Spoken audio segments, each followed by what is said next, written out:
सादगी है, सरलता है, सहजता है, जो खुलापन है, जो मन में है वही बात कह देते हैं, उनकी जुबान पे आ जाती है। यह बहुत ही हमको अच्छा लगता है और यह आध्यात्मिक विकास के लिए भी बहुत ही आवश्यक है, अत्यावश्यक है, अति आवश्यक है।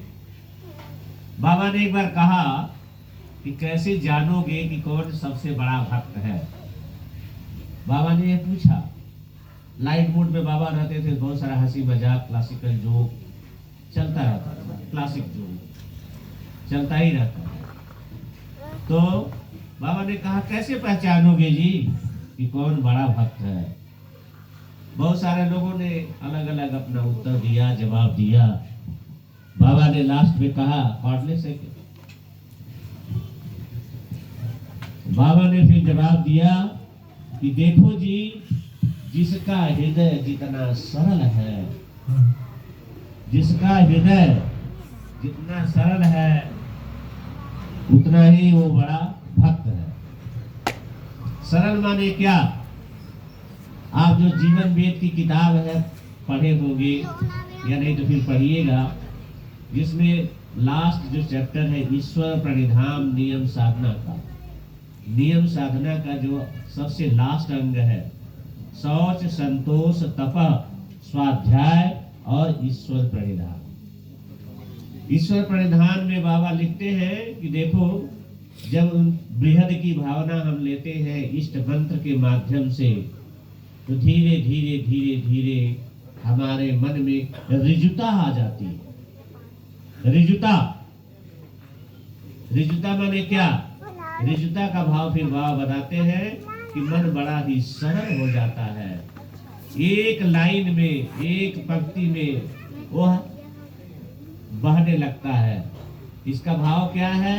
फिर बाबा ने और सरल किया कि ऋजुता का भाव यह है कि आदमी जो सोचता है वही बोलता है और जो बोलता है वही करता है। आप जानते हैं, सभी बैठे हैं, मानव जीवन में यह कितना कठिन है कि आदमी जो सोचे वही बोले भी और जो बोले वही करे भी। यह तीनों में जितना अधिक तालमेल रहेगा वही इस सृष्टि का सबसे महान आदमी हो सकता है। बाबा ने कहा चलो मान लेते हैं कि आदमी जो बोलता है, जो सोचता है वह बोल नहीं पाता है, लेकिन तुम कम से कम जो बोलोगे वह करोगे जी। कम से कम जो बोलोगे वह करने का अभ्यास करो। धीरे धीरे वह दिन दूर नहीं, अगर तुम जो बोल रहे हो करने लगोगे तो देखोगे तुम्हारे अंदर एक आंतरिक शक्ति आएगी, एक सामर्थ्य बढ़ेगा, एक तुम्हारे अंदर आत्मविश्वास बढ़ेगा कि तुम जो सोचोगे वही बोलने भी लगोगे। इसलिए आप लोगों ने देखा होगा, सुना भी होगा, जो सही ऋषि मुनि है, आदर्श सन्यासी है, आदर्श साधु है, वह कहीं किसी बीच में जाते हैं तो उनके मन में जो समझ में आता है सर्वात्मक कल्याण के लिए, वह कभी हिचकिचाते नहीं। There is no hesitation, no any reservation. हिचकिचाते नहीं, वह बोल के चल देते हैं, चाहे आप बुरा माने अच्छा माने। ऐसा क्यों? उनके अंदर वह विश्वास है, वह सामर्थ्य है, उतनी हिम्मत है कि सही बात को लोगों के बीच में कह के चल देते हैं। और आदमी 10 बार तौलेगा अपने आप को कि यहाँ कहे कि न कहे, हमारी इज्जत का सवाल है। हमारा हो सकता है कि इज्जत कम हो जाए, लोग बुरा मान जाएंगे, तरह तरह की चीज, बुरा भाग मन में चलता रहता है। और जो उसके पक्ष में, जो उसके स्वार्थ में चीजें जाती है, उसके लाभ के लिए जो चीजें जाती है, उस पक्ष में जाती है, उसके पक्ष में जाती है, तो वह बात वो कहता है। ऐसा है। तो इसलिए जहाँ जिसका सरल और सहज हृदय है वहाँ आध्यात्मिकता बड़ी ही आसान है। वैसे तो साधना जो भी इच्छा जाहिर करेगा, रुचि जाहिर करेगा, उसको साधना सिखाया जाता है। साधना सिखाने के बाद में वह नियमित अगर साधना कर रहा है और हृदय सरल है अगर जो मन में यह बात है कि जो हम जो सोच रहे हैं वही बोले, जो बोले वह करें, यह उसके मन में इस तरह के मन की बनावट है, तो देखेंगे कि वह आदमी कम समय में बहुत तेजी से आगे की तरफ बढ़ेगा आध्यात्मिकता के भूमि पर, आध्यात्मिकता की जमीन पर, आध्यात्मिकता के क्षेत्र में। ऐसा है।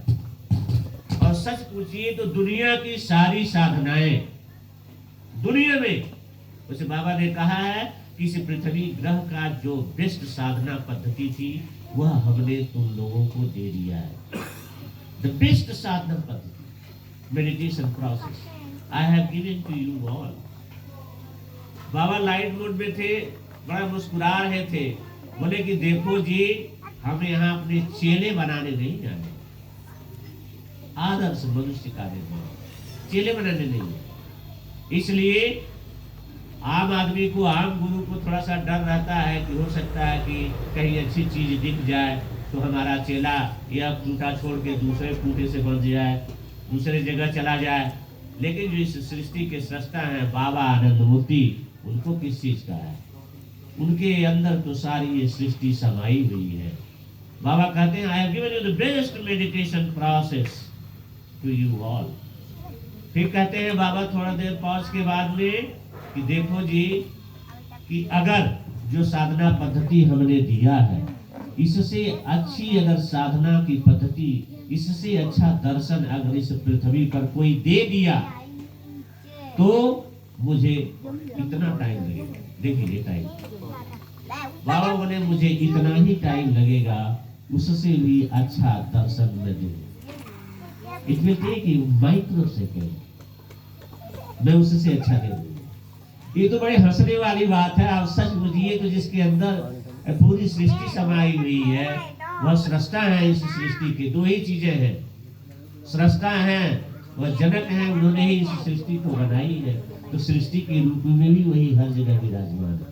He is there in every form, in every space, in every place, हर जगह वही है। तो बाबा ने कहा, उसके पहले एक छोटा सा था, मैं भूल गया था, कि बोले कि अगर इससे अच्छी साधना पद्धति मिले आनंद मार्ग से अच्छा, तो तुम लोग फ्री हो, जा करके ज्वाइन कर सकते हो। यू आर फ्री, यहाँ कोई बंधन नहीं है। अगर अच्छा चीज मिले इससे, कहीं जाके तुम ज्वाइन कर सकते हो, सीख सकते हो जी।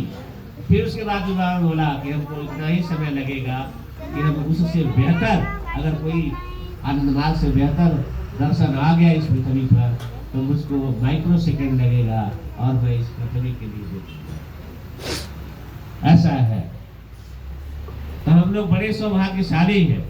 इसलिए मैं बोला आप लोगों की शुरुआत में कि आप लोगों का जिन पहाड़ों पर बर्फ जमता है वहां के लोग बड़े ही सरल होते हैं, स्वभाव से सरल होंगे, पैदाइशी सरल होंगे, इनबॉर्न पीस लविंग होंगे, पैदाइशी सुख शांति चाहेंगे, दूसरे का भला चाहेंगे, दूसरे का कल्याण कैसे हो चाहेंगे, मन में कोई छल कपट उतना नहीं।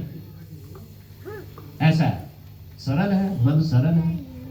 इसलिए अगर ऐसे लोग साधना मार्ग पर आएंगे तो देखेंगे भगवत प्रेम बहुत तेजी से बढ़ेगा।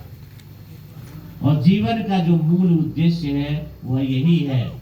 इस संसार में हम आए हैं मनुष्य जीवन लेकर के, जो इस सृष्टि के सृष्टा है, जो हमारे जीवन दाता है, उससे हमारा क्या संबंध है, क्या रिलेशन है, उसको जानने के लिए।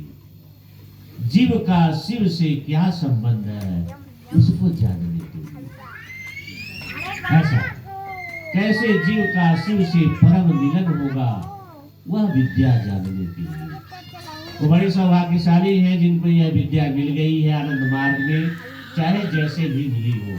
बाबा जब शरीर थे मिली, बाबा के जाने के बाद भी उनको यह विद्या अगर मिल रही है या भविष्य में मिलेगी, वो सारे लोग सौभाग्यशाली हैं और उनके सौभाग्य की कोई सीमा नहीं है, उपमा नहीं है, तुलना नहीं है। यह जान लीजिए। बाबा ने यहाँ कहा कि देखो जी, एक आदमी ऐसा है कि उसको शिव काल में ही इष्ट मंत्र मिल गया था। जब प्रथम तारक ब्रह्म इस पृथ्वी को सुशोभित किए थे, आज से लगभग 7,000 साल पहले, उस समय बोले उसको साधना मिल गई थी। वो बहुत ही नियमित नहीं करता था, ही वॉज इरेगुलरली रेगुलर करता था। कभी मन में आया कर लिया, कभी नहीं किया, ऐसा विश्वास था परम पुरुष। और बोले उसकी वजह से देखो शिव चले गए, कृष्ण चले गए, और हम आए हैं इस काल में भी हमने उनको बुला लिया है, आनंद मार्ग से केवल इतना ही कि वह दीक्षित था, साधना सीखे हुए था। उसका इतना बल, इतनी ताकत उसमें थी, उसमें होती है इस मंत्र में कि शिव काल भी बीता, कृष्ण काल भी बीता, और आनंद मूर्ति का काल आया, उस समय बाबा ने बुला लिया है। बाबा कहते थे कि देखो जी, तुम लोग एक रिजोल्यूशन लिए थे। रिजोल्यूशन लिए थे, क्या लिए थे? रिजोल्यूशन, एक संकल्प लिए थे, बैठ के एक संकल्पित हुए थे। क्या हुआ था? सभी लोग मिलके तुम लोग लिए थे रिजोल्यूशन कि फिर हम लोग एक साथ किसी ग्रह पर मिलेंगे। अब किसी ग्रह की बात जब हो रही है, बहुत सारे लोग सोचेंगे कि क्या पृथ्वी ग्रह को छोड़ करके और कहीं ऐसा है जहाँ जीवन संभव है? अभी तो पृथ्वी का वैज्ञानिक बहुत प्रयास कर रहा है, लेकिन अभी तक जानकारी में वैज्ञानिकों के नहीं आया है। लेकिन बाबा की जहाँ तक बात है, कई ग्रहों पर मानव जीवन संभव है, और संभव है तो चल भी रहा है, मानव जीवन बसा हुआ है। स्पेशली शुक्र बृहस्पति ग्रह को लेकर के बाबा ने एक डिमॉन्स्ट्रेशन भी दिया था, मैं कभी उसको बाद में बताऊंगा। लेकिन यही है कि किसी भी हम लोगों ने एक रेजोल्यूशन लिया था कि हम किसी भी ग्रह पर जाएंगे, देखेंगे, एक साथ हम लोग फिर मिलेंगे। बाबा बोलते हैं देखो तुम लोग भूल गए हो और मुझे याद है। तुम लोग भूल गए हो लेकिन मुझे याद है। फिर बाबा ने कहा कि कृष्ण काल में, शिव काल में मैक्सिमम जो लोग थे, शिव के जो गण थे, कृष्ण के जो गण थे, उनको मैक्सिमम को हमने आनंद मार्ग में बुला लिया है। फिर बाबा मुस्कुरा के कहते हैं कि अगर मैं यह बता दूं कि जितने तुम लोग बैठे हुए हो, अतीत में तुम लोगों का क्या संबंध रहा है, तो तुम शायद साथ बैठ नहीं पाओगे। तुम भूल गए हो, मुझे याद है। यह तो ऐसा है। तो दुनिया की जो सारी साधना की पद्धति है, मैं बता रहा था, इसलिए दी गई है कि मन की जो वक्रता है, मन का जो स्वभाव है, चंचलता, वक्रता, उसको सीधी रेखा में चलाना, सीधी रेखा में चलाना। मन में इतने सारे कर्वेचर्स हैं, beta wave, theta wave, gamma waves, इतने सारे हमारे तरह तरह के हमारी तरंगे हैं हमारी मन की। पता नहीं कितनी सारी चीजों में फंसा हुआ है। काम, क्रोध, मद, मोह, लोभ, मत्सर, घृणा, शंका, भय, लज्जा, कुल, मान, जुगुप्सा, ईर्ष्या, जलन, डाह। दुनिया में परमात्मा ने सब कुछ, खाने पीने की चीज दिया है, रहने की चीज दिया है, मकान भी है, गाड़ी भी है, लेकिन जिस आदमी को ईर्ष्या और जलन का रोग लग जाए, आप सोचिए कि कैसे वो रोज जल रहा है अपनी अग्नि में, कैसे वो जल रहा है। वक्रता, मन में वक्रता। आज हम ऐसे परिवेश में जिंदा हैं, इस पृथ्वी पर ऐसा वातावरण है कि आदमी अपने दुख से उतना दुखी नहीं है जितना दूसरे को सुखी देख के दुखी है। दूसरे को सुखी देख के दुखी है, उसके पास दुख नहीं है, लेकिन दूसरे को कैसे इतना सुखी है वो, यह देख के वह दुखी है। ऐसा है, ऐसे परिवेश में रह रहे। मन की वक्रता, मन की चंचलता, ऐसा है। तो सारी दुनिया की पद्धति जब आप इष्ट मंत्र का जाप करते हैं,